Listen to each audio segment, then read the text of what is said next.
Hello, welcome to the channel Why Stories. Enjoy watching. Stray cat lay by garbage bin. Yesterday it got into unequal battle with dogs for dried sausage piece, and it lost. 3 of them, stronger. Cat barely crawled to bushes. Dogs thought all done with this bold gray, and then lost interest. They fought among themselves briefly. Finally, ran further along street, forgot about sad sausage piece. And a cat, breathing heavily, pressed tormented side to frozen ground, awaited end. No longer wanted to eat, wanted nothing. "Oh, kitty." Suddenly, child's voice. 6-year-old girl stood nearby, looked at unfortunate animal. Cat half opened one eye, closed it from pain. Another time, would have fled at sight of human, but now didn't care. Let them kick, hit, just wanted it all over. But girl sat nearby, cautiously ran frozen fingers through his fur. Dropped mitten somewhere, didn't matter. So fluffy. Little girl surprised. Beautiful. Why lying here? Freeze. Come with me. Cat didn't react to girl's words. She tried to lift him, cat suddenly yelled. Just yowled from pain. Girl flustered, ready to cry. Understood she hurt animal, didn't want to. Stay here, she said, looking at her fingers with cat blood. I'll call mom. Lisa was just finishing cleaning last landing when her daughter rushed in from street. Mom, there's a kitten. Seems really bad. And the girl extended her dirty hand. Oh God. Did you hurt yourself? Lisa exclaimed. Natalia, where did you run off again? Told you, play by the entrance while I work. I was nearby. Then saw kitten, it's by Ben's. Mom, its side is all bloody. Natalia said tearfully. It's not my blood, and I lost my mittens again. Lisa sighed, went after her daughter. Okay, she'll deal with mittens later. Should have sewn them to rubber band, like mom used to in childhood. But no time for everything. On one hand, she was glad to have such a responsive daughter, caring about others' troubles. But on the other, they already took in 2 cats Natalia brought home. Found lost dogs on her, spent half the summer nursing a dove's injured wing. Lisa understood her daughter simply dreamed of having a pet. But how could they have one when they themselves led a precarious existence in a semi-basement space? Lisa works as a janitor, and in the evenings, for extra money, she cleans the entrances. That's how they gave her this little storage room for living. Otherwise, she'd be out on the street. The cat still lay by the bin. Frost was settling, occasional snowflake falling. Early November, getting dark early. It's good that a nearby streetlight flickered on. Lisa sat down and carefully examined the animal. Yeah, Stray, you got a rough deal. She sighed. So, what should we do with you? Let's take it home, Natalia suggested. Yeah, home, Lisa smirked. And tomorrow, the building manager will come and kick us out with the cat. You know what Uncle Peter said, no animals in the basement. So, what, we're just going to abandon it? The girl was close to tears. Mom, that's not right either. You yourself said you shouldn't mistreat animals. Lisa thought, damn it, with this Uncle Peter. If he has no heart, doesn't mean she doesn't. She'll nurse the animal, then see what to do, find someone to take it in. Carefully, trying to cause as little suffering as possible to the animal, the young woman picked up the cat and carried it to her storage room. Natalia happily ran after. They stopped by the entrance of the old 5-story building. Lisa opened the door, and they descended the steps in complete darkness. They reached the battered door with sure steps. Keys jingled again, and they were home. The musty damp air hit their noses. Natalia turned on the light. The dim bulb illuminated their modest living space, a 12-square-meter room with an unfolded sofa, a writing desk, a wardrobe, a refrigerator showing its age in the corner, a kitchen table, and on it, a hot plate and a kettle. That's all the wealth. There was no bathroom here. Another room in the other side of the basement was equipped for that purpose. Lisa examined the cat again. The animal was either quiet from warmth or the injury, but the cat was breathing. Without any trouble, the woman treated the wound, put the cat in a biscuit box, and got busy with household chores. "Don't touch the kitty, let it gather strength," she explained to her daughter. "Should we feed it?" Natalia eagerly opened the refrigerator and reached for a bottle of milk. "It's not in the mood for food right now," Lisa sighed. "Let it sleep." The daughter nodded seriously in response. And during the night, Lisa racked her brain over what to do now. The cat clearly needed a veterinarian's help, but she didn't have money for that. She had saved up for Natalia's winter boots. She barely made ends meet. She had found a good pair on sale. Still expensive, but she wanted to make her daughter happy. And the cat didn't have much time left. Should she throw it out? She would never do that. How would she look her daughter in the eyes later? Yes, she felt sorry for the little cat. Lisa decided that she would take a few more cleaning jobs, and in a couple of weeks, she'd save up enough for Natalia's shoes again. Right now, she needed to treat this fluffy gray wonder. Natalia had already come up with a name for it, Biscuit. The girl could already read, and it was written right on the cardboard box, Chocolate Biscuit. She brought the box herself from the store, empty, of course.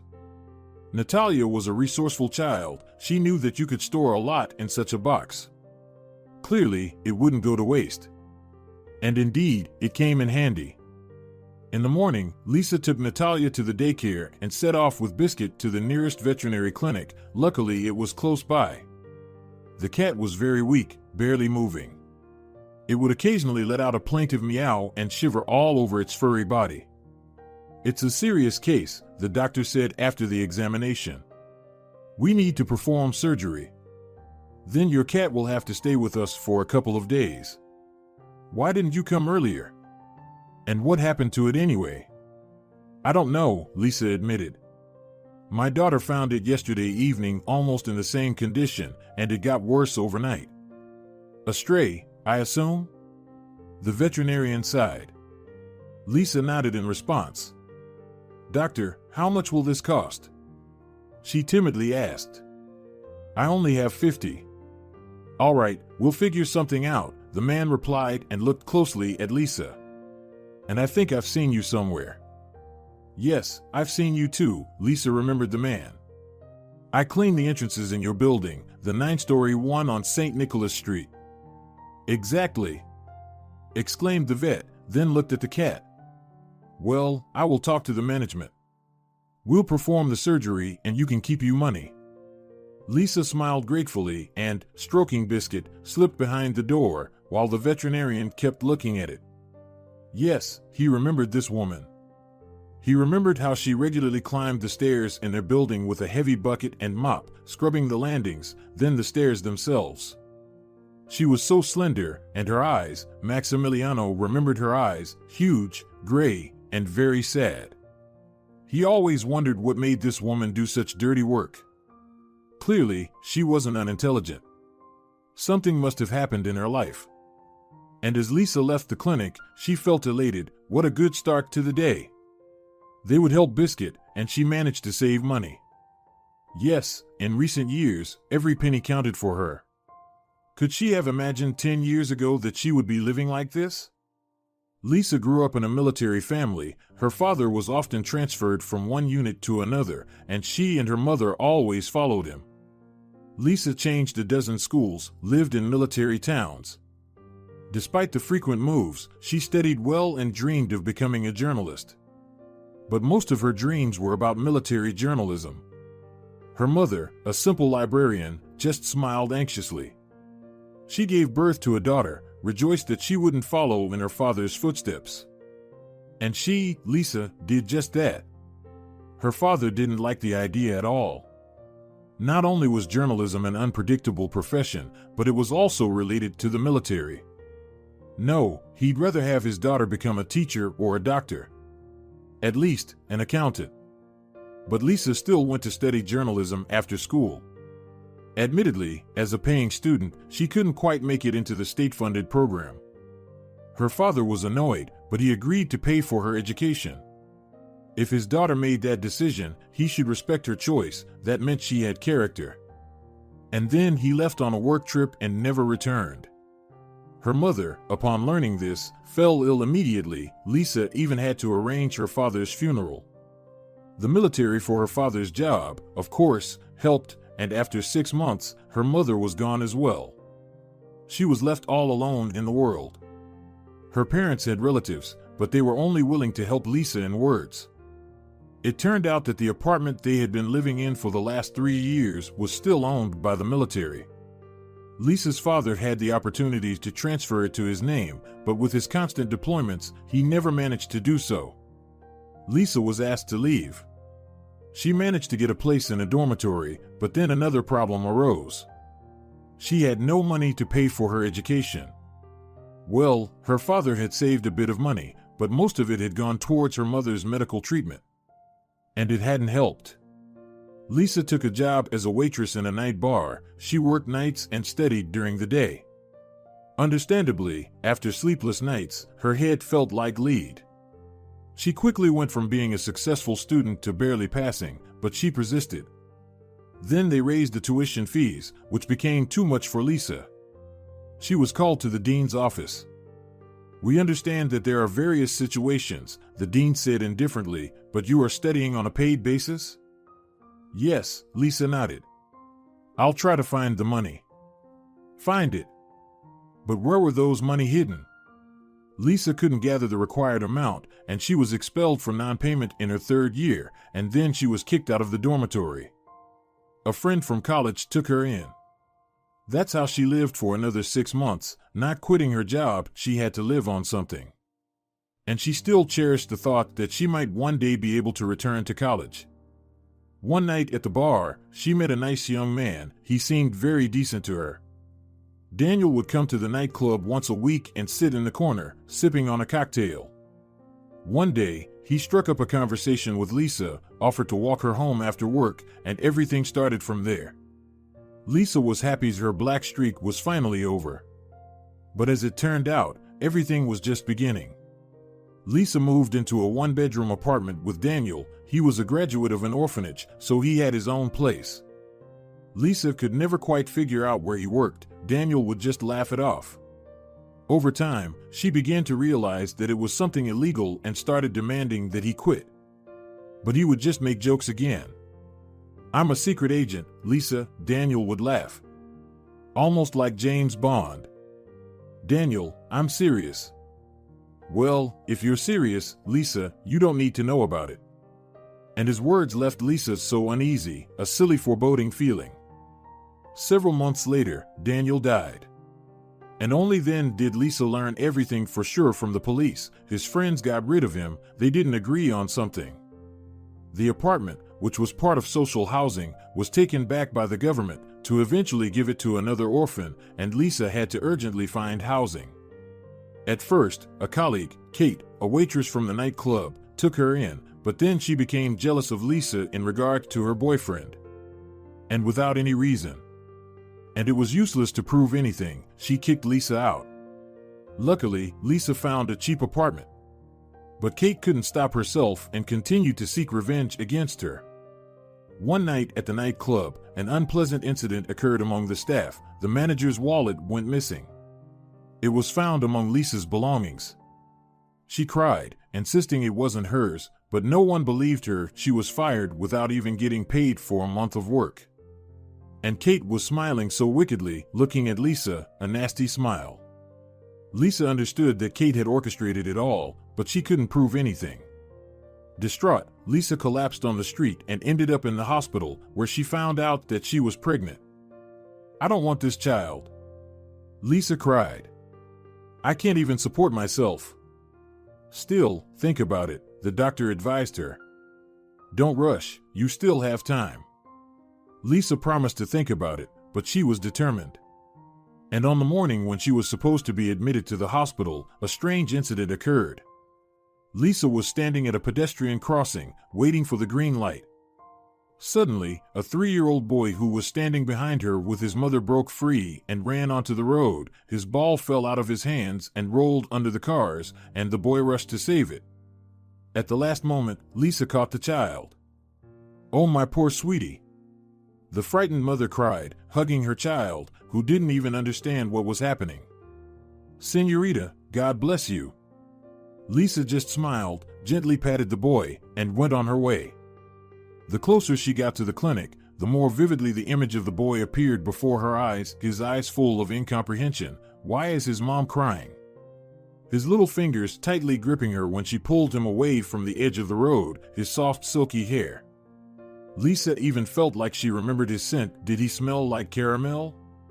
And she also remembered the mother's eyes, who, for a moment, thought she might lose her child. There was universal horror in her eyes, horror of losing the most precious thing in life. Lisa slowed down. And is she really walking so calmly, intending to terminate the pregnancy? This thought scalded her like boiling water and froze like ice in her heart. She would never do that. Then Lisa turned around and left.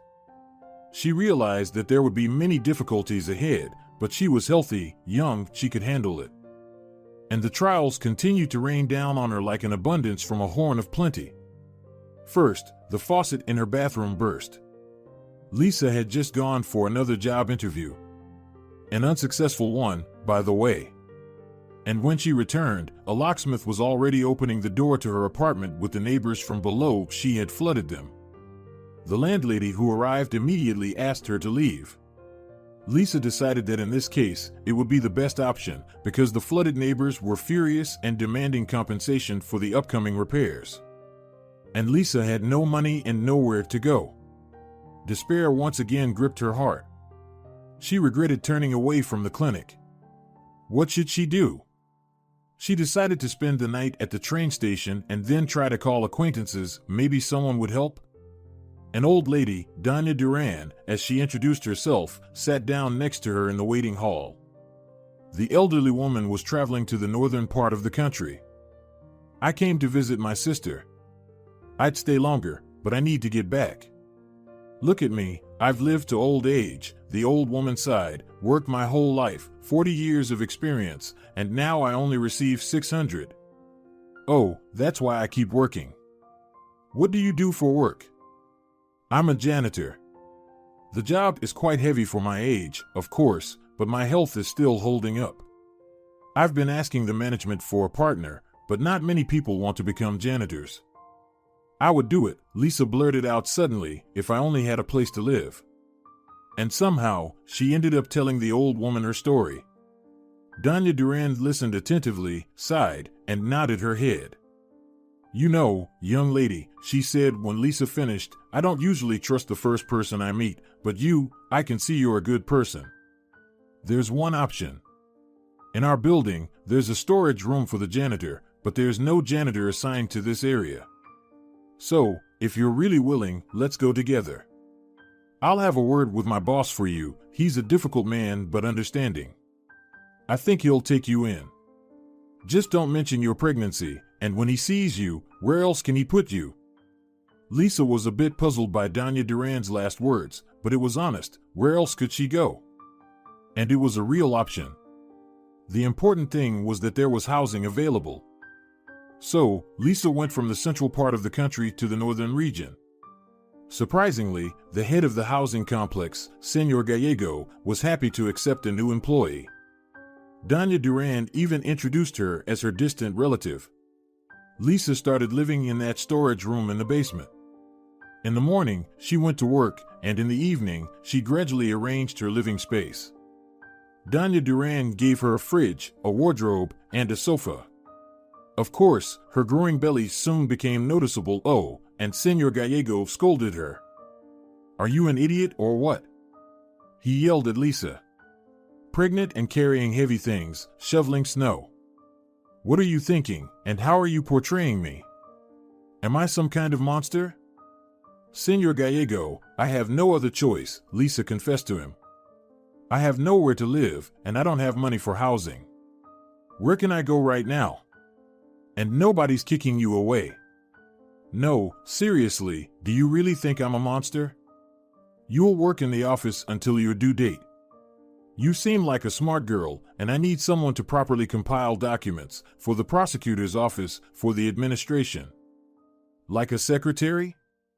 Yes, I'll hire you as a secretary. And housing? You can stay where you are. I'll divide your territory between the other janitors. In general, we'll manage, and then we'll figure something else out. Lisa moved to the office, and later her daughter was born. Doña Duran helped her a lot with little Natalia. I would have taken you in, dear, she confessed, but I live with my son now. He drinks like a fish. His wife kicked him out, so he moved in with me. But where else could I put him? He's my son. Lisa understood all of this and didn't take offense at all. She was grateful for the help. But then a tragedy occurred. The old woman passed away. And 6 months later, Senor Gallego fell ill and left his job. The new management became very interested in the issue. Why is a janitor's housing occupied by a person who has other responsibilities? Even Senor Gallego's request not to touch Lisa didn't help. Either you start doing the work you were originally hired for, or vacate the premises. The management presented Lisa with an ultimatum. With no other option, Lisa returned to the streets to sweep. Natalia was only 3 years old at that time, and when she grew a bit more, Lisa found another part-time job cleaning hallways. It became a little easier with the money, but Lisa was terribly tired. But she saw no other way, and where was that way? Who needed her? Natalia was growing into a smart and clever girl, and a very kind one. She felt sorry for every animal. Lisa supported her daughter. She believed in helping those who were worse off in life. But then, the new building manager, Senor Peter Hidalgo, was a staunch opponent of any animals. If he somehow tolerated domestic cats and dogs, he drove all the homeless ones away. When he saw Natalia rescuing a poor kitten once again, he scolded Lisa for it. He threatened to evict both her and her daughter from the room. So, they secretly helped unfortunate animals. And then came Biscuit. Lisa was puzzling over what to do with him after the surgery. She decided that he would stay with them for a little while after the operation, recover, and then let him go out to continue his stray life. With these thoughts in mind, she came to pick him up from the clinic. Maximiliano, the veterinarian, happened to be on duty at that time. Seeing Lisa, he didn't understand why he was so pleased. He liked this woman. Just in a human way. He explained how to continue treating the cat, reassured her that everything would be fine now. The cat had been watching the people cautiously all this time. In general, he hadn't been trusting people lately. The streets had taught him that. But he definitely liked these two. He shifted his gaze between the woman and the man, occasionally yawning. Well, Biscuit, let's go home. Lisa smiled and opened her old backpack. Instead of using a carrier, she decided to use the backpack. The cat looked at the woman, then at the backpack, with surprise. She was calling him by some strange name. Wait! Suddenly exclaimed Maximiliano. I have a carrier bag. One woman left it. Her old cat is gone, so she brought this bag to the clinic. She said it might come in handy for someone. Oh, it's kind of awkward, Lisa blushed. You've already treated the cat for free. It's awkward to sit in a backpack, right, Biscuit? Maximiliano laughed. Take it, it's not up for discussion. To everyone's surprise, the cat willingly went into the carrier. He seemed to enjoy being in the little house. Oh, how happy Natalia was when she saw the cat in the room. She had thought her mother was lying to her, hiding the truth about the cat. But they really did nurse him back to health. Mommy, is he going to live with us now? The girl looked into her mother's eyes, petting the cat. Biscuit, too, was cautiously looking at Lisa. We'll see, Lisa answered uncertainly. Biscuit turned out to be very intelligent. He quickly settled into the new place. When his side healed, Lisa and her daughter gave him a bath. The cat was in bliss. It was clear that all this was familiar to him from his previous life. But why did this huge fluffy cat end up on the streets? Who could have abandoned such a beauty? He was also very grateful. he got used to catching mice in the basement and bringing them to the room's door. It was like a report, proving that he didn't eat the food just for nothing. He skillfully avoided the building manager. He seemed to understand that he shouldn't put his owners in a bad situation. But one day, Senor Hidalgo finally saw him. He was ruthless, entered the room without knocking. Natalia forgot to close the door. And there, Senor Hidalgo saw a huge cat sleeping on the couch next to the girl. Half asleep, the child didn't understand why Biscuit suddenly rushed under the table. And Senor Hidalgo, slamming the door, was already running to Lisa, who was clearing the snow path near the neighboring entrance. "Listen here, today you get rid of your cat," this nasty Senor Hidalgo shouted. "Just wait and see. I'll report you to the management right now for creating unsanitary conditions." And he walked away, waving his hands nervously. Lisa was about to run after him to plead and beg, but she stopped herself because she realized it would be useless. And the complaint of this Senor Hidalgo didn't go unnoticed by the building management. On the same evening, they called Lisa and told her to vacate the storage room. "But where will I go?" Lisa pleaded. "It's winter outside, and I have a child." "That's not our concern," the manager said. "This room is not suitable for residential purposes."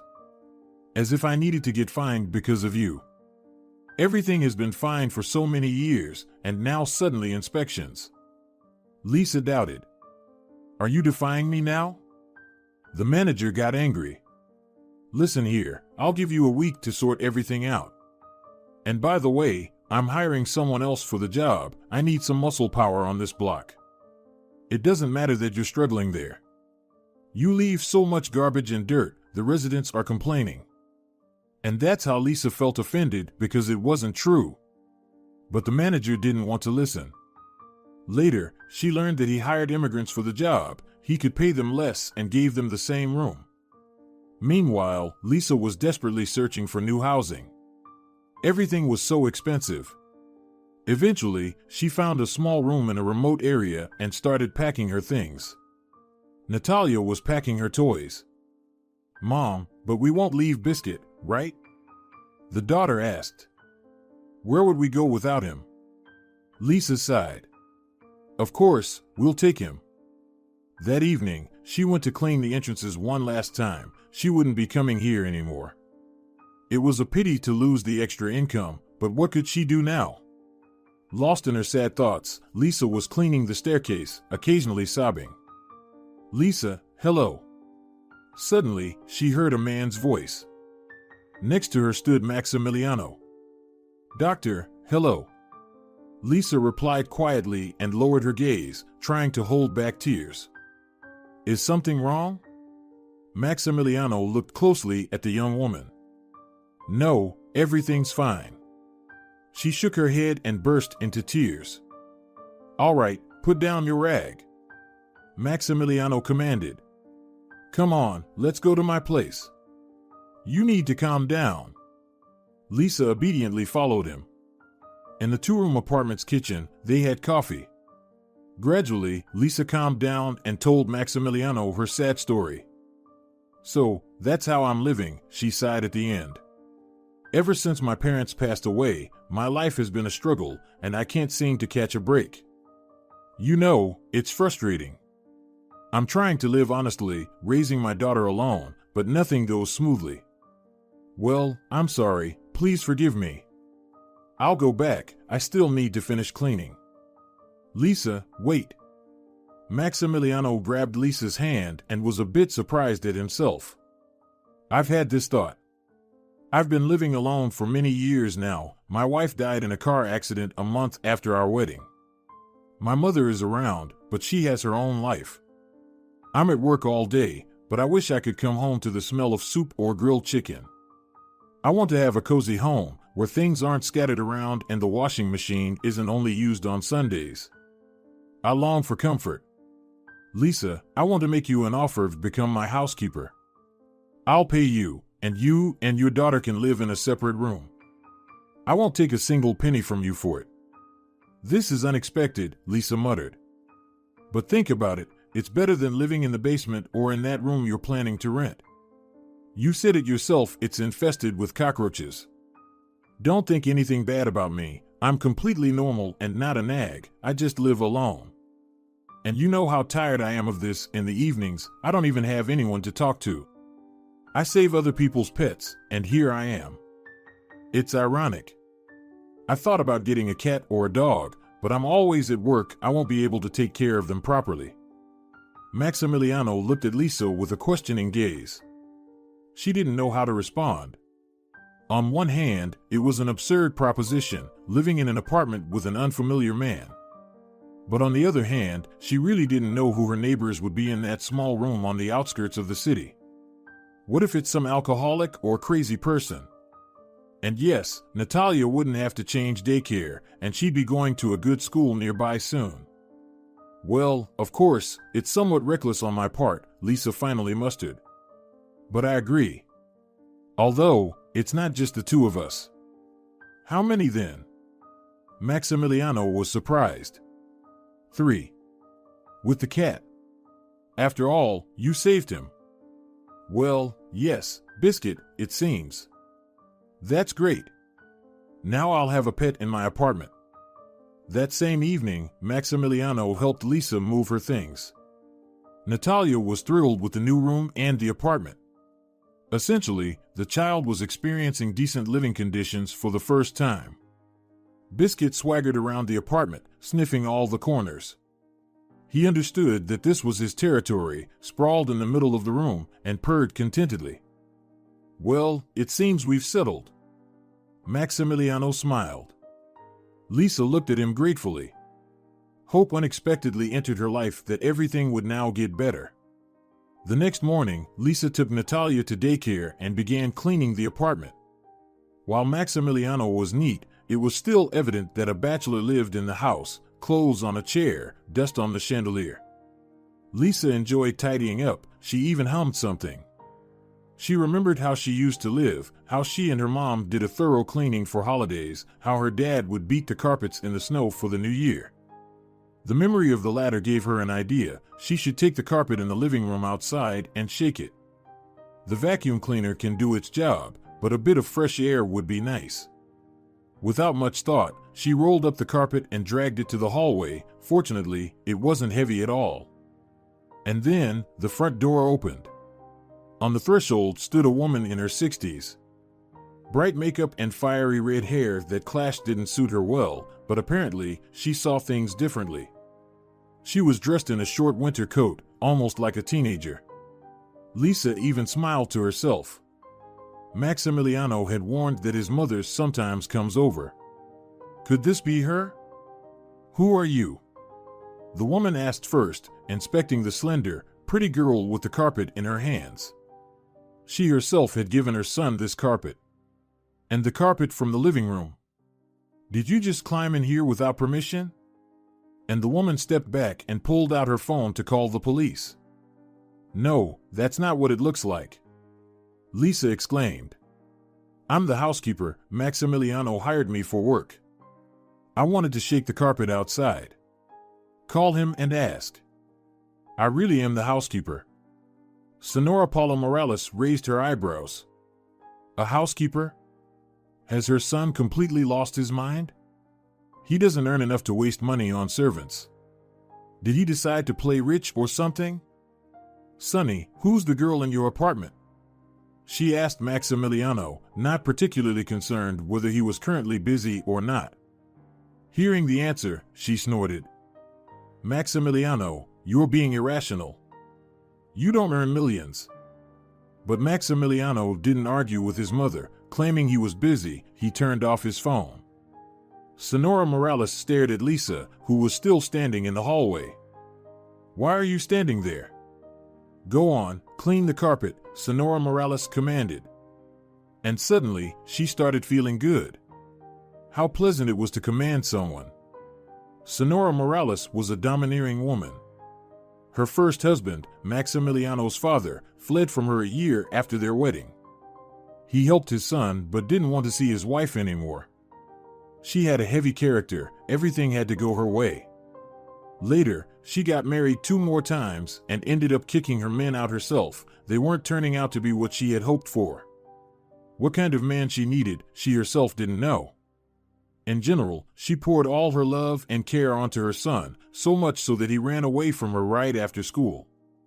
He studied to become a veterinarian, even though his mom had always dreamed that Maximiliano would become a lawyer. Then he married someone completely unsuitable. It's sinful to say, but Paula sighed with relief when Martina died a month after their wedding. Well, she wasn't the right match for Maximiliano. Paula had long found a suitable girl for him, the daughter of her best friend Anna. She had it all planned out. Marina was Jewish on her father's side and was planning to immigrate to Israel. Maximiliano would have married her and gone with her. And then Paula could have taken him back. But Maximiliano ran away from the bride she'd imposed on him right on the night of their meeting, which disappointed his mother, her friend, and that very Martina. Later, he bought this apartment on a mortgage. So why wouldn't he return to his mother's apartment? He wanted to be independent, but now he had a housekeeper. Paula watched out of the window as Lisa rubbed the carpet with snow and then beat it. She seemed to be working quite well, energetically. Paula decided to see what else this girl had done in the apartment and opened the door to the room. Sonora Morales froze in place. There was a huge gray cat lying on the couch, a pile of soft toys in the corner, a woman's bathrobe hanging on the chair. What is this? Who lives here? Sonora Morales tried to call her son, but he didn't pick up.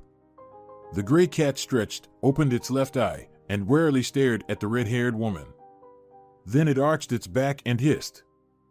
"Oh, you villain!" Sonora Morales exclaimed. "In my son's apartment. Ugh, and some sorts of nastiness will even hiss at me. Come on, get out of here." She grabbed a broom and lunged at Biscuit. He didn't wait around and swiftly darted under the couch. Sonora Morales tried to drive him out from his hiding place, energetically moving the broom under the couch. Biscuit, however, only growled menacingly.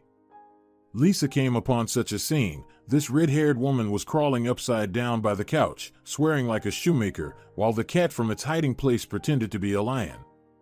"I'm sorry," Lisa murmured. "Can I help you?" Sonora Morales, panting and cursing, got up. "What have you done here, you wretch? Did you move in or something? And you brought this disgusting creature with you too?" "I'm sorry, but Maximiliano offered us, my daughter and me." "Oh, she even has a daughter. You shameless thing, did you decide to ensnare my son? To burden him with someone else's child? This won't happen. Quickly gather your belongings and leave the apartment.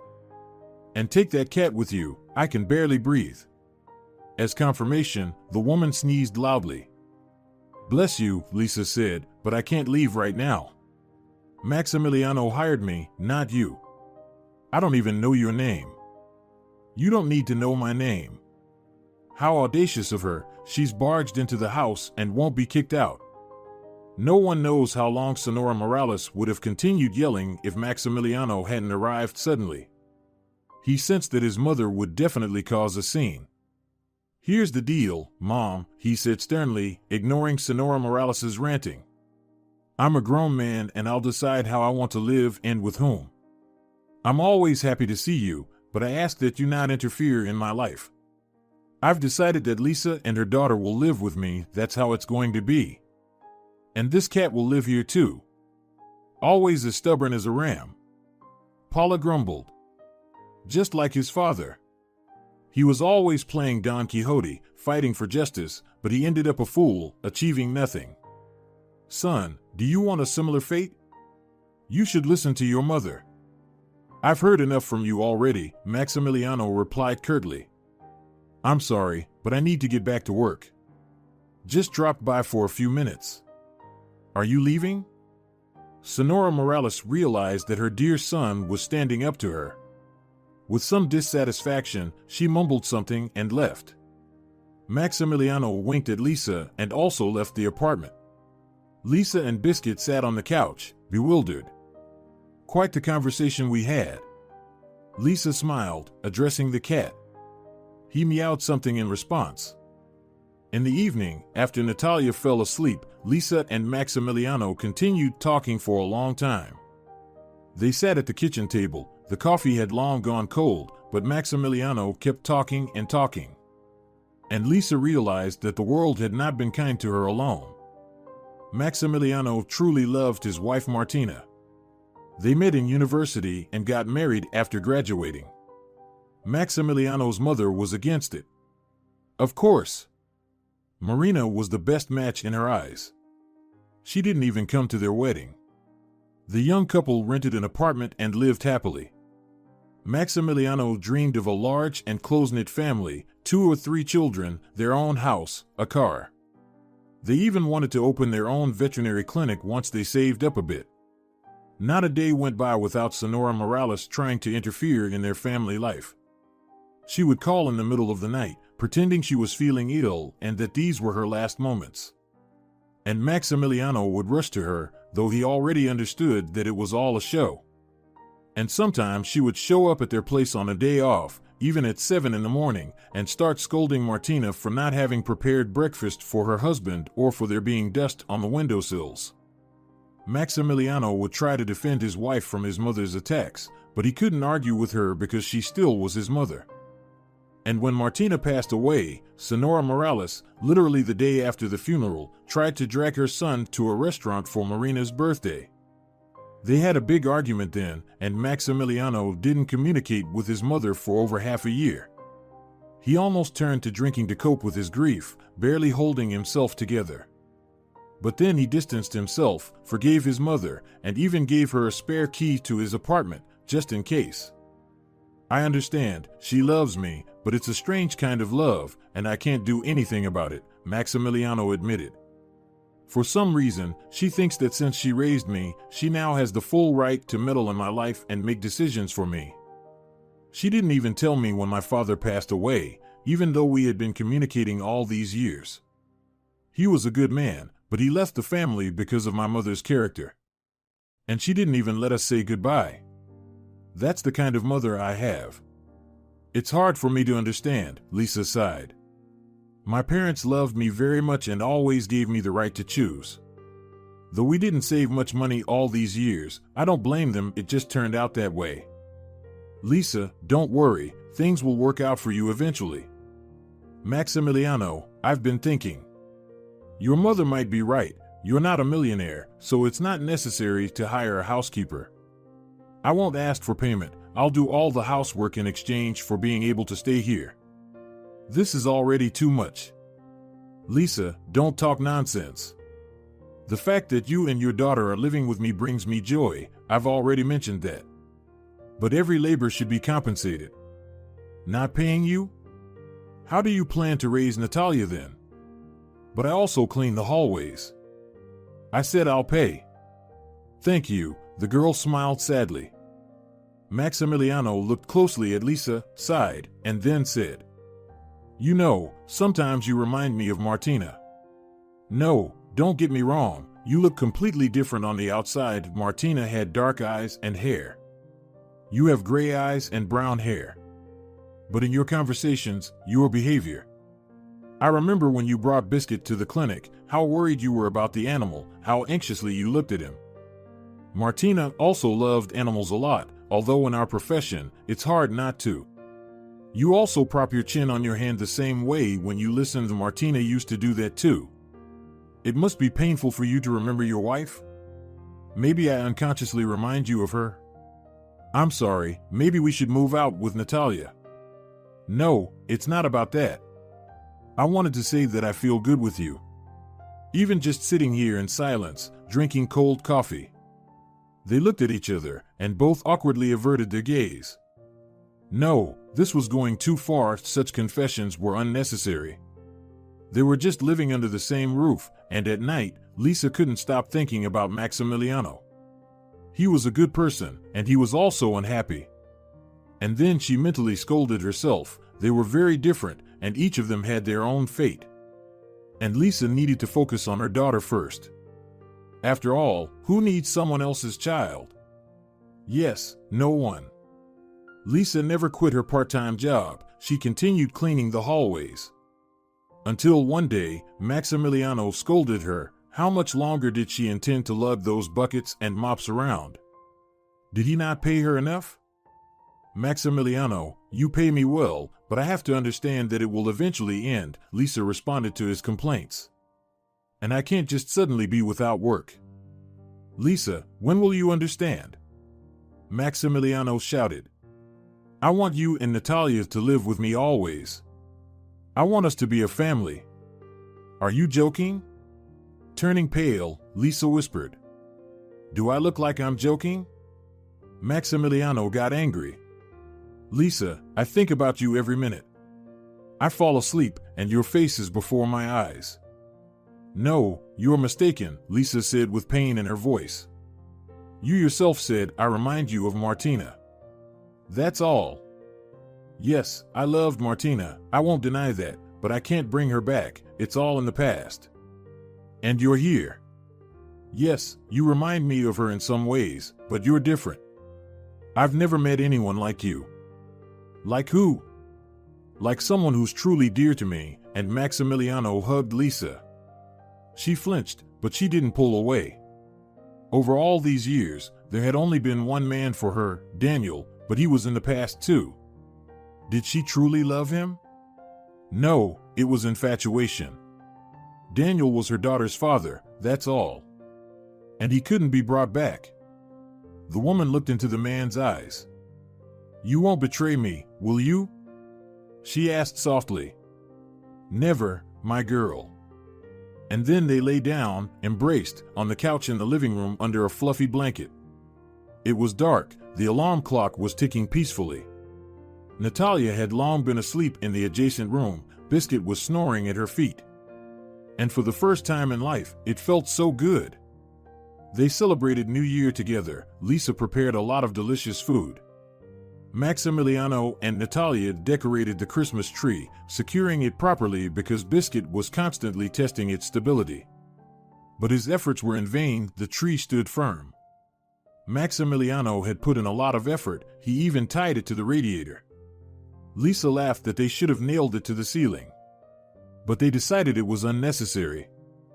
Several times during the evening, Sonora Morales called Maximiliano. She didn't know about her son's relationship with his housekeeper and was deeply saddened that her son would be spending New Year's alone. Maximiliano decided not to tell her anything for now, as he knew that otherwise, his mother would do something to spoil their evening. I'm going to Anna's, Sonora Morales said. Marina is there with her. Oh, Maximiliano, she's turned into such a beauty. Who? Anna? Maximiliano joked, pretending not to understand his mother's hints. No, Marina. And she's so clever. She's returned home now. The company's office is in our city, you know? And Marina is in charge there. Mom, I really want to sleep, Maximiliano theatrically yawned. I just want to get some rest on New Year's night. I'm on duty tomorrow, you understand? And that's how you'll sleep your whole life away. His mother scolded. And then she remembered. Listen, where is your housekeeper today? She went to her aunt's village, Maximiliano lied. Well, she should have stayed there then, Sonora Morales grumbled. Fine, whatever you want. But if you change your mind, know that I'm with Anna. Maximiliano solemnly promised not to forget that and finally hung up. Lisa had been there the whole time.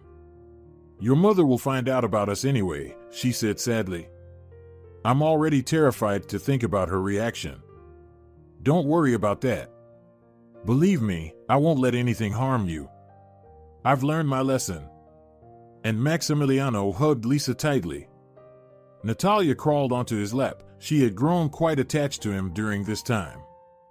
The little girl hugged them both. Mommy, does Santa grant all wishes? She suddenly asked. Of course, Lisa smiled, thinking that the skis Natalia had wished for were already in the storage room. The New Year's wizard would definitely fulfill her wish. Soon you'll be skiing with Uncle Maximiliano. No, I'm not talking about skiing. I know it was you who bought them for me. I saw you putting them in the storage room." The girl waved it off and looked seriously at Maximiliano and Lisa again. "Natalia, you can't hide anything from you." Lisa laughed.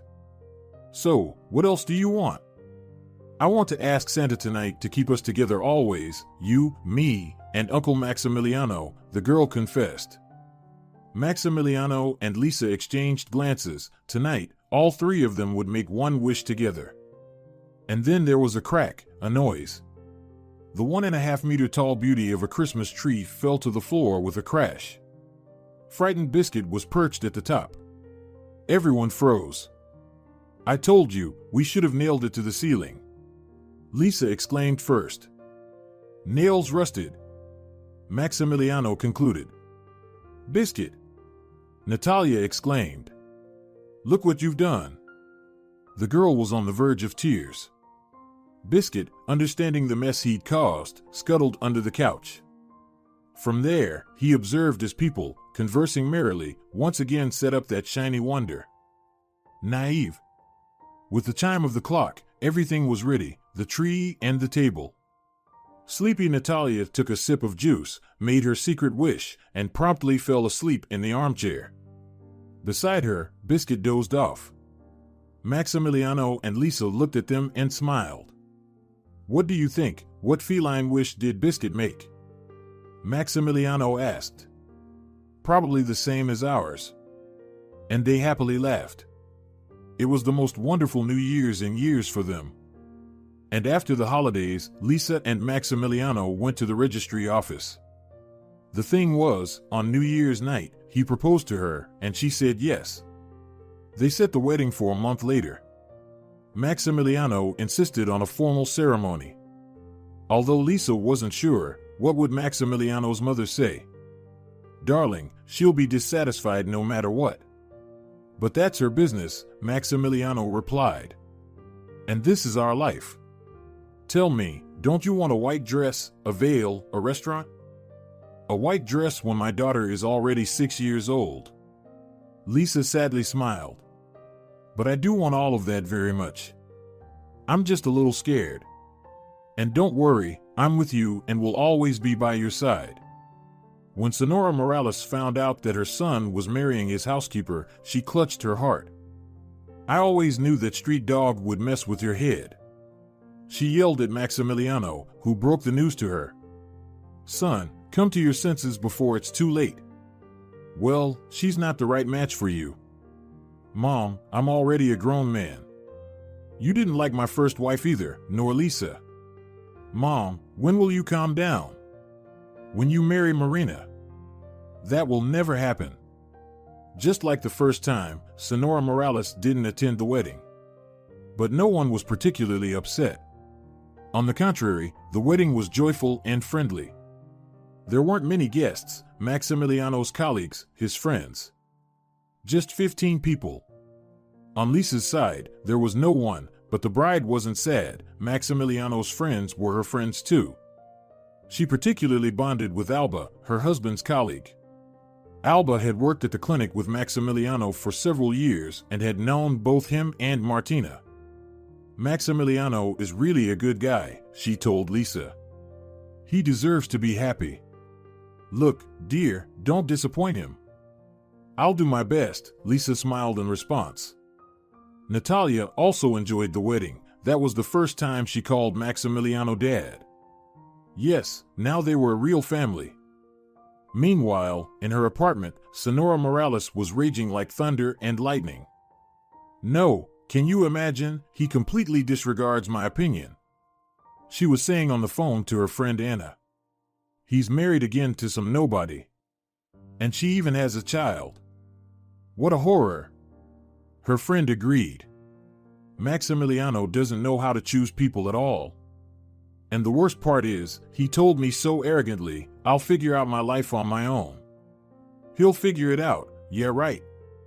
He'll work for peanuts at that stinky clinic his whole life and raise someone else's child. And this little hussy, I'm sure, will make him a cuckold. After all, she shamelessly gave birth without even knowing who the father is. I checked, there's no father listed on the girl's birth certificate. No moral values at all. Awful. Awful. Anna sympathized. And imagine how good-looking a couple Maximiliano and Marina would have made. Sonora Morales sobbed. Sometimes I even dream that they're together. Oh, my friend, I would have wanted that too. It hurts to see my daughter like this. She truly loves Maximiliano. She's loved him for so many years. And I suspect she came back because of him.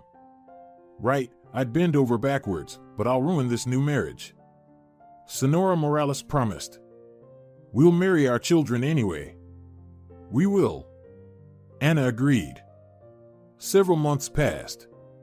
Lisa didn't want to depend on Maximiliano financially and was eager to work. But where? And luck was on her side. A position opened up in the reception of a veterinary clinic. Lisa quickly got the job there, and now the newlyweds didn't part during the day or in the evening. Lisa quickly adapted to her new role, and she enjoyed her work. She took pride in the fact that clinic visitors always wanted to see her husband. He was a good doctor. Soon, Lisa found her calling. She started a blog about animals, with Biscuit as the main character, of course. The blog featured advice from Maximiliano as a veterinarian. Soon, Lisa's blog became very popular, but of course, she didn't quit her job at the clinic. She also took care of her daughter, her husband, and was an excellent homemaker. As for Sonora Morales, she had never once visited their home. To be honest, even the couple didn't seek meetings with her. The only thing, Maximiliano would call her regularly to check on how she was doing. But one day, Sonora Morales showed up at their apartment door. It was a Sunday, and Maximiliano was on duty at the clinic. Hello, Sonora Morales, Lisa said hesitantly, seeing her mother-in-law. Come in, but Maximiliano isn't here. I know, Sonora Morales nodded. He called me yesterday and said he'd be at work today.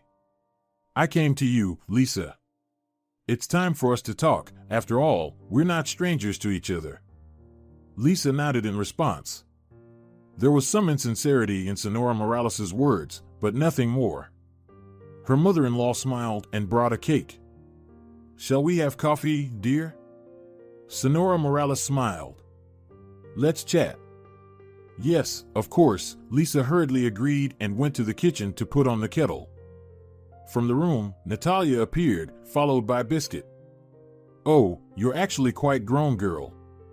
Sonora Morales beamed and handed the girl a stuffed bunny. Thank you, the girl said, looking surprised at the woman. And who are you? Me? She stammered, her face turning red, but she quickly composed herself. You can call me Sonora Morales. Sonora Morales, do you like cats? Natalia asked her. Look, here's my cat. The woman glanced at the cat. It also looked unfriendly at the guest. It seemed to remember that broom. It hissed and hid in the room. Maybe it's afraid of strangers, Sonora Morales smirked. No, you didn't answer. Do you like them? Natalia asked persistently. Of course, dear, Sonora Morales beamed again. Why are you wearing shoes inside? Natalia frowned. You're supposed to take them off at home. The little girl pulled out pink slippers. Sonora Morales chuckled again, but she restrained herself. Well, she came here not to argue. The woman took off her shoes, put on the slippers. Lisa appeared from the kitchen and invited her to have coffee. She had already poured coffee into beautiful cups from a nice set, cut a cake, and also put out her homemade pie and some fruit. I don't want any, Natalia said and headed to her room. She didn't like this aunt at all. She hadn't properly introduced herself, and Biscuit hissed at her. We'll save the most delicious piece of cake with the biggest roses for you, Sonora Morales said peaceably to her and looked at Lisa. You have a lovely girl. Lisa thanked her and invited her to the table. Sonora Morales sat down, then suddenly remembered. I left my phone in my bag. Lisa, could you please bring my bag from the hallway? I'm waiting for an important call. Lisa nodded and went to the hallway. The bag was on a table near the mirror, and from the mirror, you could see the kitchen perfectly. Lisa briefly glanced at her reflection and froze for a moment. Her mother-in-law poured something from a small vial into her cup, then quickly hid it in her pocket. Lisa went back, unsure of what to do. Should she say she saw? Should she kick Sonora Morales out? Or maybe it wasn't that bad. Surely she wouldn't poison her son's wife. But Lisa had no intention of drinking that concoction. Sonora Morales, she said, handing over the bag. Did your heel break? What heel? Sonora Morales looked surprised. I thought one of the heels on your shoes looked strangely turned. I noticed it when I took the bag. That can't be. The woman exclaimed, her expression even changing. They were designer shoes, and she hadn't even realized there was an issue with the heel. Her mother-in-law burst into the hallway, and at the same time, Lisa switched the cups. Oh, honey, it's all fine. Sonora Morales returned with a smirk. The heel is meant to be that way. Very comfortable, by the way. Let's have coffee. She took a sip first, then drank from the cup, and Lisa tried the cake. It was very tasty indeed.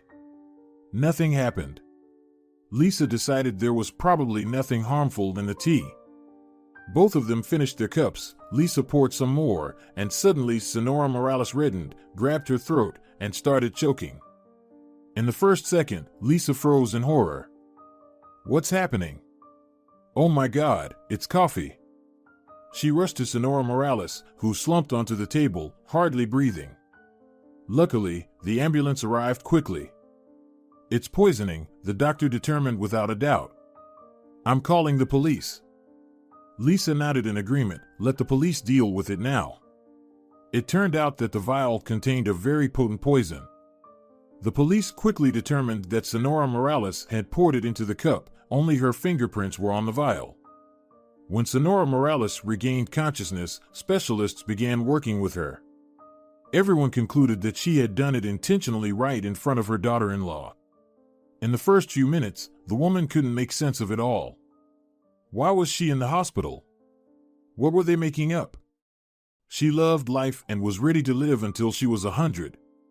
But when the investigator explained everything to her, she paused and muttered that, yes, she had thought about leaving this world for good. She hadn't told anyone the truth because the truth was scarier than it seemed. Lisa told Maximiliano everything, and he was shocked. So, his own mother wanted to get rid of his wife? But how could he tell the police about this? Especially when Lisa, indirectly, was also at fault. She saw his mother pouring something into the coffee and didn't stop her, she just swapped the cups. What should he do? How should he proceed? And he decided to have a conversation with his mother. He went to the hospital to see her. Sonora Morales had already regained consciousness and was strolling in the hospital park, thinking about what had happened.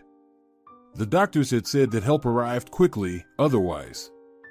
She shuddered in horror, closing her eyes, imagining that she might not breathe this air anymore, not see the sky, not hear the birds singing. She sat down on a bench when she saw Maximiliano. "My dear boy, you've come," she exclaimed joyfully. "And here I am, you see, I've fallen ill." "Mom, I know what you wanted to do with Lisa," Maximiliano said directly. "Lisa saw you pouring something into her coffee, so she switched the cups." "Oh, so that's it?" Sonora Morales gasped, paused, and then burst into tears. "Sonny, I didn't mean to, it was a mistake." "A mistake?" "Yes, I didn't mean to. It's nothing serious. Maximiliano, listen to me, and then do what you think is necessary." And Sonora Morales told him the whole story. All this time, she couldn't reconcile herself to the fact that her son was living with Lisa, and everything was going well for them, while her friend's daughter was alone. For many years, Sonora Morales had dreamt that Marina would become her daughter-in-law. But most importantly, Marina was also worried that Maximiliano wasn't paying attention to her. They once had a conversation with Sonora Morales, and she had mentioned that if Lisa were to two-time, Maximiliano would definitely leave her. "And I have a solution," Marina said mysteriously. "What solution?" "I don't know the exact composition, but its effect is this. When a person takes it, their libido increases 100-fold. Well, you understand what I mean. If we were to give some of this drink to your Lisa, she would be chasing after the first person she sees in half an hour. And we could film it all with a camera. Well, fine. Is it really possible? Sonora Morales couldn't believe it. Then she pondered, the drops, maybe I can add them to the drink, but what next? She won't just run out onto the street, will she? That's exactly what she'll do, Marina smirked. It's a proven method. I'll have one old mate wait near the entrance. You don't stay for long, just make sure she drinks the coffee and leave. As soon as this Lisa rushes out, he'll pull her into his car, and we'll capture it all on a phone and send it to Maximiliano. Sonora Morales believed this nonsense. Marina was speaking very persuasively. And then it was all about logistics. She found out when Maximiliano was at work, when Lisa was at home, and pretended to reconcile with her supposed future daughter-in-law. She followed Marina's instructions, but she didn't consider that there was a mirror in the kitchen that could reflect the living room. This saved her. Sonny, I never meant any harm to Lisa. Sonora Morales sobbed. Please believe me. Maximiliano was completely bewildered. Marina? The same Marina he played with in the sandbox as a child? It just didn't make sense. Was she really so in love with him that she was willing to do this? All right, Mom, don't worry. Everything will work out, he said with a sigh. The most important thing is that everyone is alive. What are you going to do now? Sonora Morales asked fearfully. I don't know yet, but we can't just leave it like this.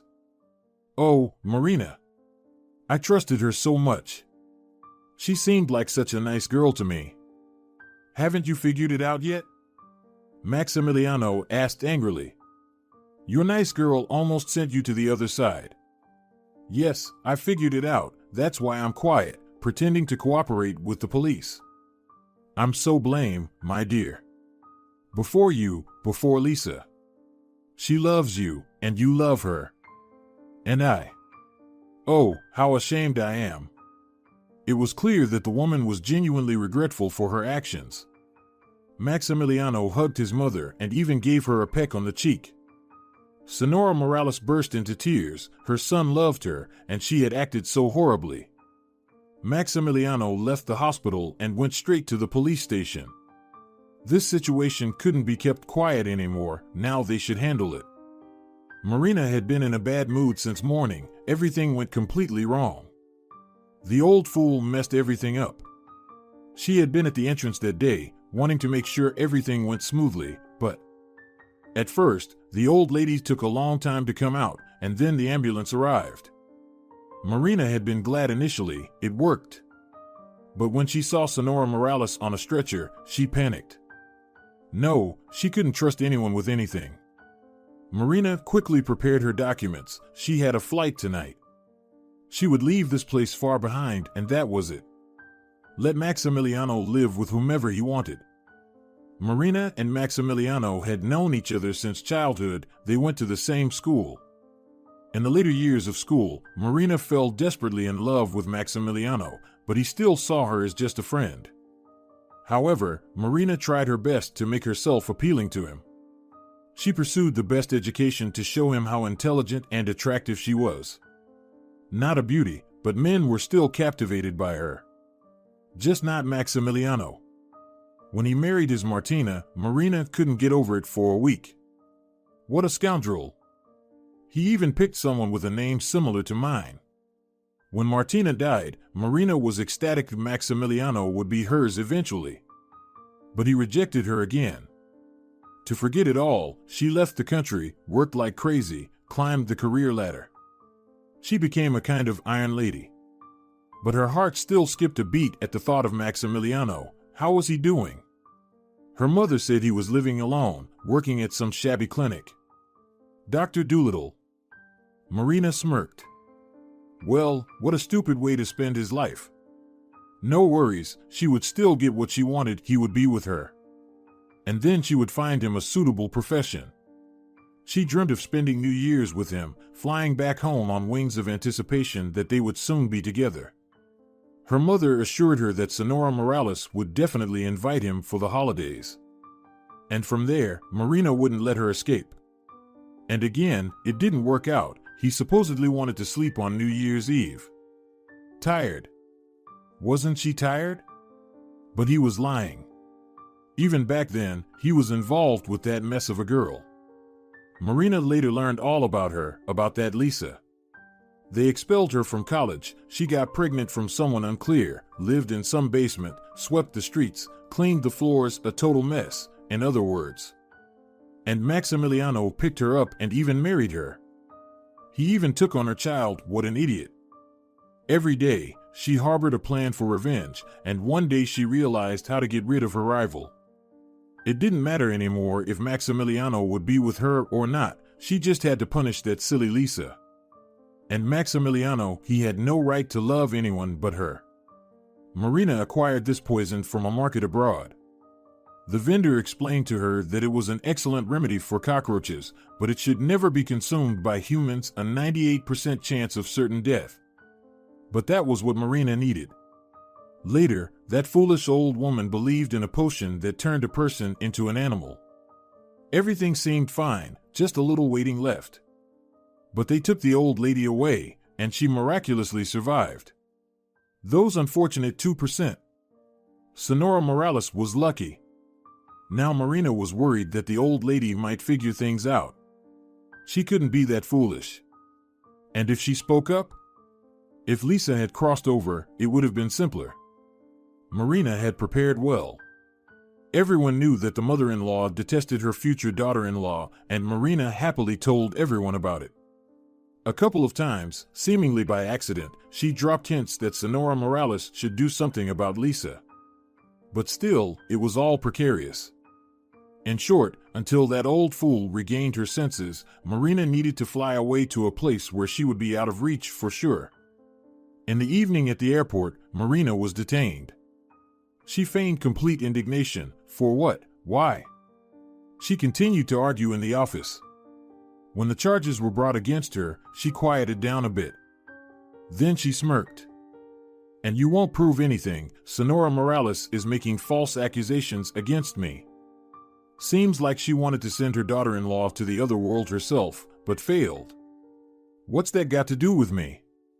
Is there any video or photo evidence of me saying what should be done to Lisa? No? There you go. It's all just slander. The investigator himself understood that a good lawyer would acquit Marina, and then Sonora Morales would end up being the scapegoat. But that's not right. He felt that this bold, self-assured girl was guilty. But help came from an unexpected source. A man, a mechanic from one of the city's car repair shops, came to the police station with a confession.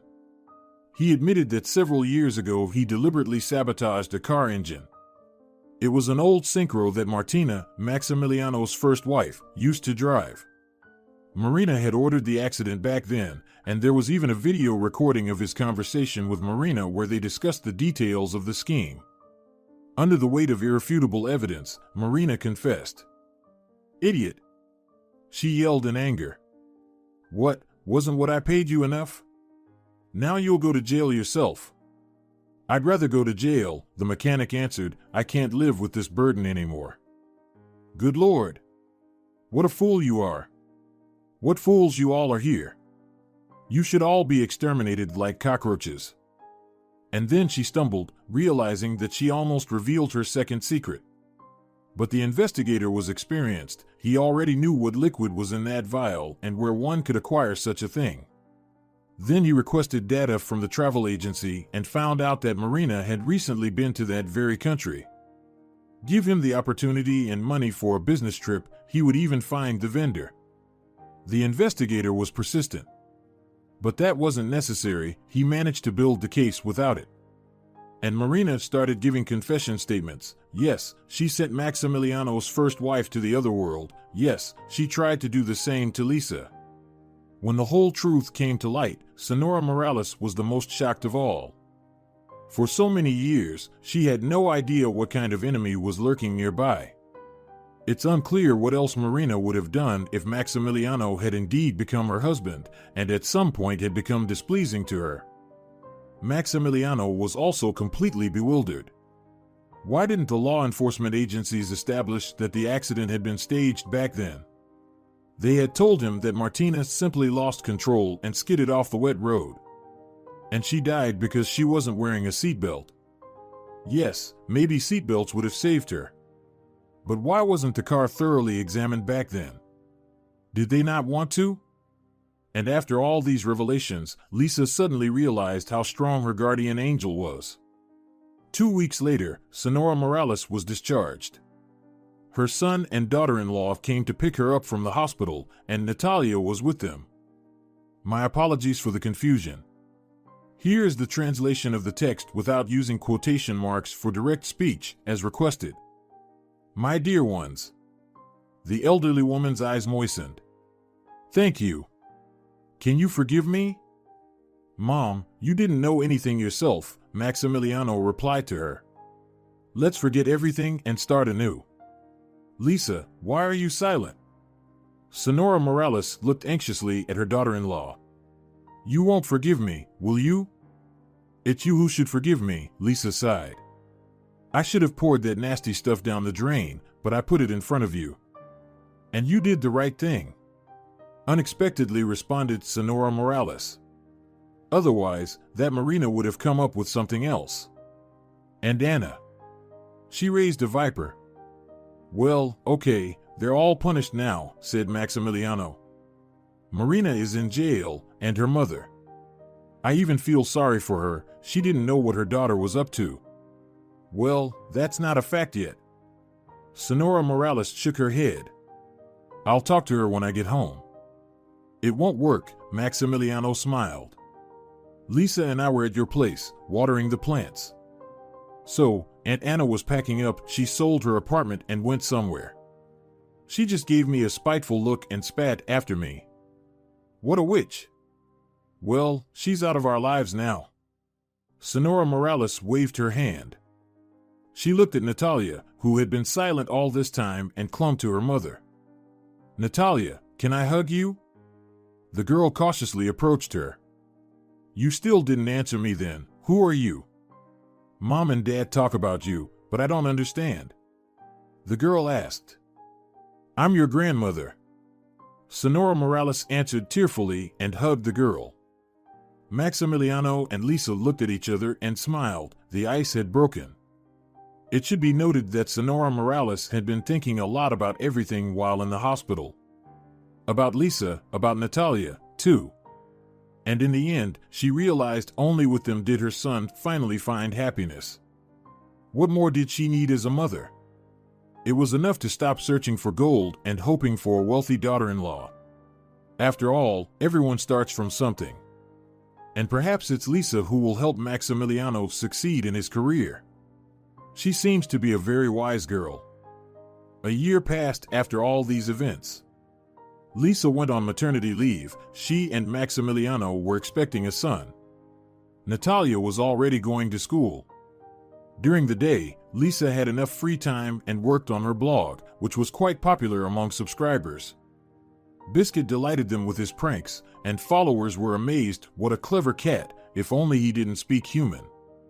And what a handsome one. Probably from a good breed? But Lisa honestly said, Biscuit is a mixed breed, a former stray cat. And she added to herself, just like me. But everything has passed, and now only joyful days lie ahead. And once she received a strange message. It was from a man. He was now living in England, but a few years ago, he had passed through that town. His name was Eugenio.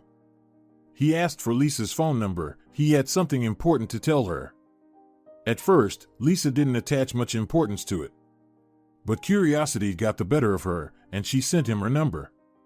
Eugenio called later that day. Thank you for agreeing to talk to me. I've been feeling off for a week. I saw your biscuit and lost my peace. What does my cat have to do with it? Lisa was surprised. You see, there's a story here. And Eugenio told her that 3 years ago, he was in their region. He had come to bury his mother. After the funeral and settling all the matters, he was planning to go to the capital where he lived. But he decided to spend the night in his parents' house. And then, during the night, a disaster struck. A short circuit caused a fire. Eugenio didn't feel any smoke or fumes initially. He was asleep. He woke up when a huge gray cat was sitting on his chest and howling loudly.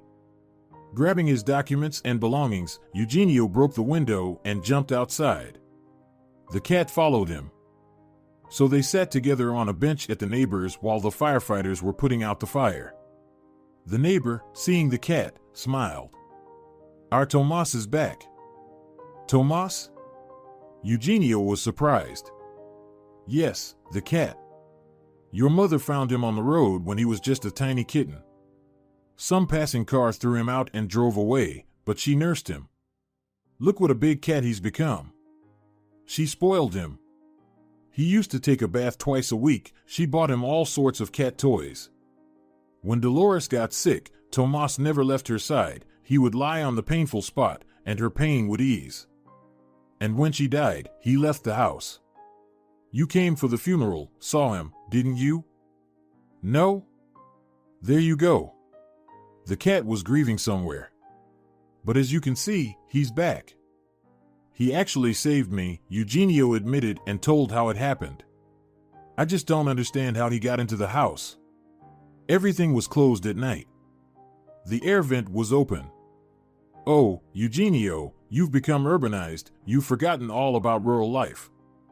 What are you going to do with Tomas now?" "I can't take him. I already have 3 of my own cats." "Should we take him into the barn?" "No need for the barn," Eugenio confidently replied. "I'll take him with me. He saved my life. My mother loved him, and I'm not going to abandon him. My daughter loves playing with animals. She'll take care of him." Bought in the district center, Eugenio took the carrier, and they went by train to the city. Later, they were supposed to fly by plane to the capital. Until the plane departure, there were over 10 hours, so Eugenio settled in the lounge. Tomas behaved well, a very well-mannered cat. The man observed him closely. Interestingly, on his gray belly, there was a decent patch of white fur in the shape of a heart. This amazed Eugenio. Nature had outdone itself. Then he needed to go to the store. A cleaning lady entered his room. Eugenio doesn't know what happened there, but he suspects that the cleaning lady simply threw the cat outside. There was a lot of fur from him. In general, Eugenio ran around, called for Tomas, but he seemed to have vanished into thin air. So he flew off alone. He was worried. It seemed like he knew the cat for such a short time, but he had grown attached. The cat was smart and had saved him, but he hadn't saved the cat. With time, he somewhat forgot about this story, especially since he had a lot of work. Then he was offered a job abroad, and he flew to London with his family. But recently, he came across Lisa's blog. Her biscuit looked so much like his Tomas. But how many gray cats are there in the world? And then he noticed the belly. Biscuit was sprawled out like a baron, napping on the windowsill. And there, on his belly, was that same white heart. It was Tomas. Eugenio was overjoyed that the cat was alive. What a relief. "But could you be mistaken?" Lisa cautiously replied. "Yes, our biscuit has that little patch. We've always been amazed at how nature colored it. But coincidences happen. Although, yes, it does match the timing. We found Biscuit barely alive in early November. It was clear he had been outside for several months. But he's used to everything now. But, I'm sorry, how does this change anything?" "Yes, nothing really," Eugenio reassured her. "Just, sometimes nostalgia hits. And there's guilt. The cat saved me, but I didn't save him. Don't worry, Biscuit has long forgotten all the troubles he went through. He's a perfectly happy cat. I'm planning to come back to my hometown soon, visit my mother's grave, arrange everything there. Can I come to you? I just want to understand if it's Tomas or not." "It's Biscuit." "Yes, I understand, but it's just a habit. Lisa wasn't very eager for this meeting, but she agreed nonetheless. Well, let him look, why not? Max also didn't understand why an unfamiliar guy would come to see their cat. And Natalia burst into tears. They were going to take away her biscuit. "We won't give him away to anyone," reassured her parents. And so, the meeting took place. Eugenio was around 50 years old, confident, successful. Clearly, his life had turned out well. The man came to Lisa and Max's house not empty-handed: sweets, flowers, and cat food. "Hi, Tomas," Eugenio said, looking at the cat. "Do you remember me?" The cat froze for a moment, unblinking. Then, he twitched his ears upon hearing the familiar name and approached Eugenio, purring and rubbing against his legs. "Recognized me?" Eugenio laughed. "Recognized?" He lifted him up, not caring at all that cat fur was sticking to his expensive jacket, and gently stroked him. The cat looked into his eyes and purred like a tractor. "He's not Tomas, he's Biscuit," Natalia said, barely holding back tears. "This is our cat, we rescued him." "Of course, he's your Biscuit." Eugenio smiled. "My mother loved this cat very much, and I owe him. Don't worry, I'm not claiming him, and he won't go anywhere from you, that's clear. I just wanted to make sure it's him." They chatted for a while, and Max and Lisa liked their new acquaintance. They even shared their plans for the future with him. They really wanted to start their own small veterinary clinic. They wanted to begin with a single office, but it hadn't worked out so far. "Yes, it's all expensive," Eugenio agreed. "But I believe you'll make it." Only Natalia watched the guest warily, and when Eugenio was about to leave, she finally sighed in relief. "Well, Tomas Biscuit, I see that everything is fine with you." Eugenio smiled. "I wish you a happy cat life. And you all, Lisa, Max, Natalia, be happy." And he left. Sometimes it happens, someone leaves, and you still smile, remembering them, because it was nice to communicate with them. Eugenio was like that. And a month later, a significant amount of money was deposited into Lisa's account with a message to make a dream come true. Max and Lisa immediately understood that it was sent by Eugenio. It felt awkward. For what? For the cat? Apparently, yes. They called him, even scolded Eugenio, but he told them, "I couldn't do otherwise. You have no idea how much I blamed myself for not keeping my mom's beloved cat. I feel guilty towards her. I was always at work, rarely came back. I barely even made it to the funeral. So, it turned out that I lost both my mother and her beloved pet. And you saved him." Eugenio was an amazing person, but as it's known, the wealthy have their quirks. Soon, Lisa gave birth to a son, and the whole family welcomed her home from the maternity ward: Natalia, Max, Sonora Morales. It's worth mentioning that the mother-in-law had completely transformed lately, both in appearance and internally. She still dressed stylishly, but her makeup was more modest, and she changed her hair color to brown. Suddenly, she became softer, kinder. All the outward arrogance had disappeared, and her character had changed. Now she was the most caring grandmother. She completely forgot that Natalia wasn't her biological granddaughter and was ready to spend the whole day with her. They would cook something together, try sewing toys, or take walks outside with Biscuit. And so, Sonora Morales became a grandmother. "How happy I am now," she said to her son, anticipating the arrival of her daughter-in-law with the baby. Maximiliano just smiled. He was just as happy. "What should we name the little brother?" Natalia asked, impatiently glancing at the hospital entrance. "What do you want to name him?" Sonora Morales asked. "I want to name him Miguel." "Why Miguel?" Maximiliano was surprised. "I think Miguel Navarro sounds beautiful," Natalia smiled. "You're my good girl." Maximiliano smiled and picked up the baby girl in his arms. Indeed, Mikhail Navarro sounded beautiful. And Natalia Navarro didn't sound bad either. It was time to officially adopt Natalia so that there would be no questions from anyone. Yes, he had a daughter, and now a son had arrived. Lisa emerged from the building, holding a little bundle of blue. Maximiliano, Natalia, and Sonora Morales rushed towards her. "My dear little girl," said Sonora Morales. "Congratulations." And she kissed her daughter-in-law. Yes, she was her daughter. All misunderstandings were in the past.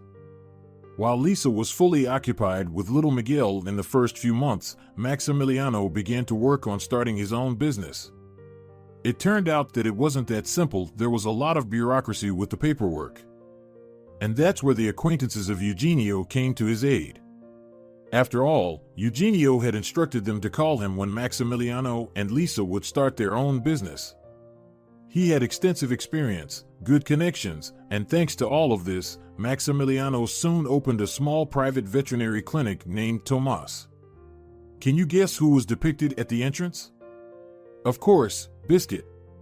Content and satisfied with life. And everything in Lisa's and her family's life went smoothly, as if all the troubles and misfortunes from the past had never happened. It seemed like everything was behind them, but one day Lisa received a letter from the correctional facility. It was from that same Marina. Lisa thought that perhaps she had come to her senses and was asking for forgiveness. But no. Every line of her letter was filled with venom.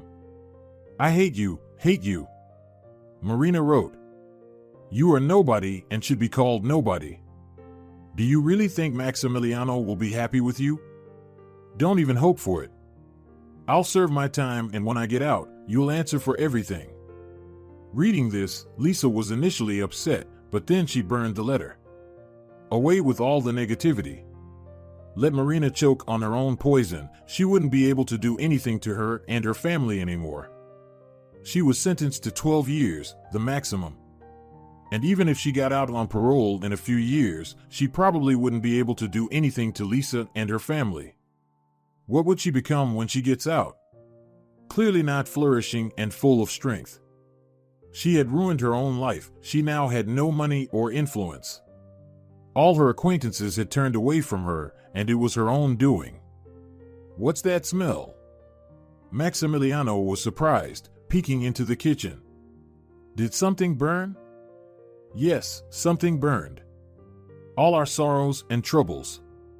"I don't understand." "Oh, I'm just kidding." Lisa laughed. The parchment and oven got burnt. She decided that Maximiliano didn't need to know about that letter, and she would forget about it and forgive Marina. Because bitter resentments destroy, first and foremost, the person who harbors them. And if you look at the world with a smile, the world will smile back at you.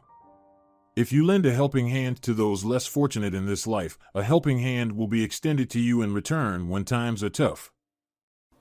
If you're enjoying it as well, leave a like and